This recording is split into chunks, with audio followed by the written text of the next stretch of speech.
কিবলার উপরে নামাজ পড়তে হয়, এমন জায়গায় আপনি চলে গেছেন কিবলা বুঝতে পারেন না, আপনার দিমাগে যেটা বলবে এই দিক কিবলা হতে পারে, ওই দিকে আপনাকে উপরে নামাজ পড়তে হবে। যদি এই দিকে আপনার মনে হয় এই দিক কিবলা হতে পারে, এই দিকে নামাজ আপনাকে পড়তে হবে। হাতে নামাজ পড়তে হবে, নামাজ আপনার জন্য মাফ নেই।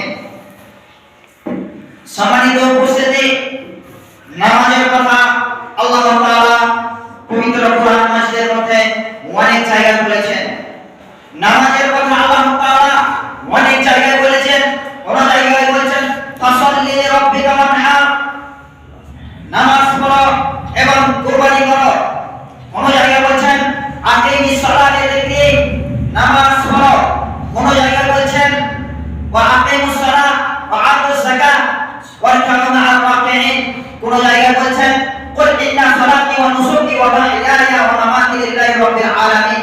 এইভাবে আল্লাহ তাআলা অনেক জায়গায় পবিত্র কোরআন মাজিদের মধ্যে ভুরি জায়গায় আল্লাহ তাআলা নামাজের কথা বলেছেন।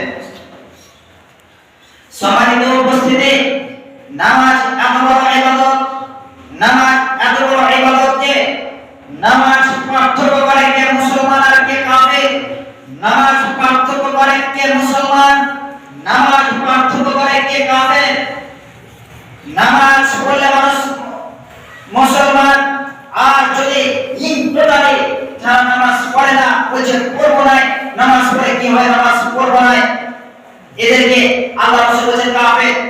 আর যারা বলছে পড়বো পড়ছি সেটা লাগে না, এইভাবে এদেরকে আল্লাহ রাসূল বলেছেন মুসলমান। মানে মুসলমান এবং কাফেরদের মধ্যে পার্থক্য হচ্ছে নামাজ।